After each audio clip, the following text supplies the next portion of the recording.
in the AFC. I believe so. Yeah? Kyle said something at the beginning of the show I've been thinking about for 2 hours. He painted this picture. It was really cool of the Buffalo Bills, like a heavyweight boxer, you know, knocking out another one. And then looking into the camera, and he's like, KC, I want you next. I want you. As soon as he started talking, I started thinking about Mike Tyson. I imagine Josh Allen being like White Tyson, right? And he's sitting there, he's like, there's no one that can stop us. Our offense is impetuous. Our defense is impregnable. We're just ferocious. I want to eat your heart. We want to eat your kids. Whoa, whoa, whoa. Josh Allen, slow down. Slow down. But that's what they feel like. You know what Mike Tyson felt like when he was the baddest man on the planet?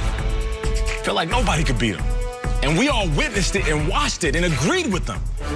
As we are witnessing and watching the Bills, I agree with the confidence. I agree with the cockiness. I agree with the swagger. Offensively, they got it. Josh Allen has made that leap. Stephon Diggs, you can make the argument he's the best receiver in the game. Just look at the numbers. He's leading the league in catches. They got tight end play. They protect their quarterback. The running game is there. Defensively, they just shut down the Steelers. Quality wins. And, of course, their head coach, as calm, as cool, and as steady as ever. Never get too high, never get too low. So, yeah, do I feel like they're the second best team in all football? All of football. With the way that the Chiefs look, they might not be the second. They might be the first. Not just AFC, all of football.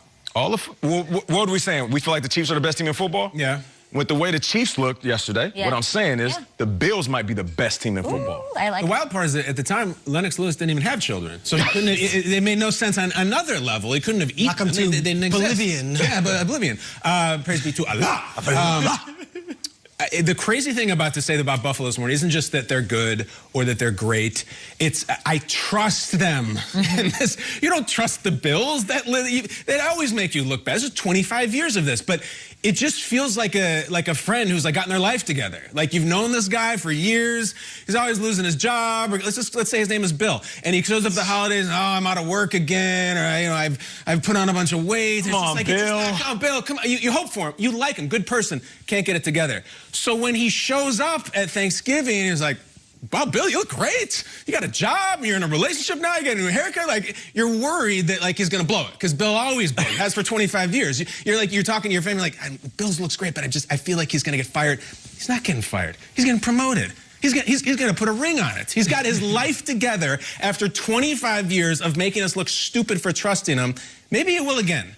But that whole thing with Josh Allen that we've talked about before, sugar high Josh Allen, where he gets too excited and does crazy irrational things like laterals and throws. Gone for good?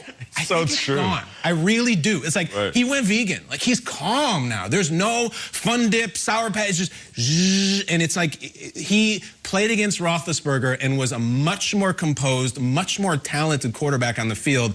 I not only like them, I trust them. I think this Bills team is winning a couple of playoff games. Titans destroyed them. That's just out the window for you. You think it's like No, I'm glad you brought that up.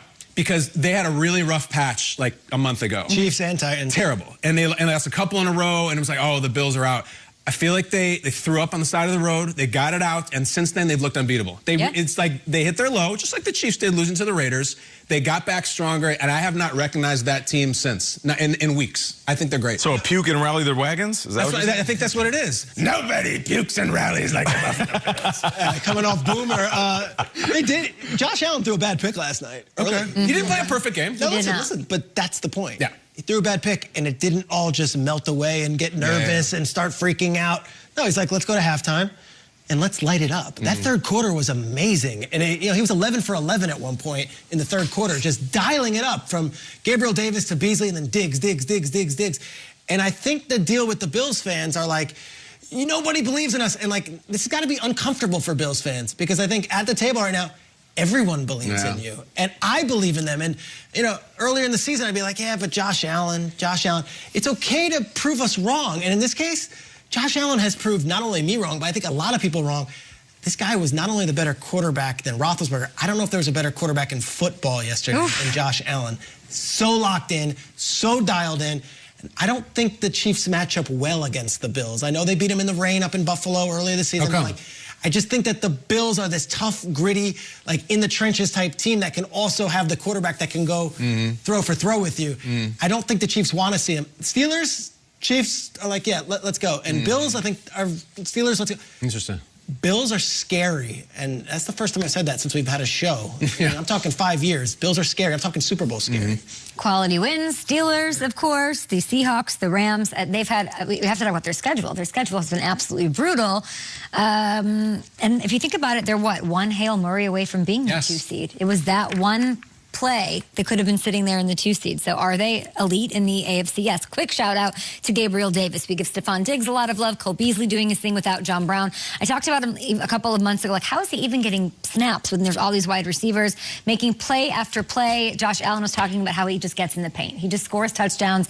Doesn't get a ton of snaps. This is a 4th-round pick, you guys, out of UCF. And he's out there doing his thing. We love to see it. For John Brown's injury, he's stepped up 3 straight games. He has touchdowns. 4 of his last 5 he has scored.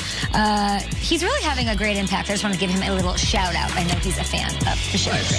Hot take. They might have the best wide receivers in the entire league. Like, they're diverse, they're good, they have all different so tall. And they're tough. All right, let's get to another game here. Raiders and the Colts. We have another AFC. Now for our GMFB Game Balls, we're highlighting some of the best performances of Week 14. It's our choice who we think gets the game ball this week. Nate, kick us off. I'm going to kick us off with the guy we just saw, Derrick Henry.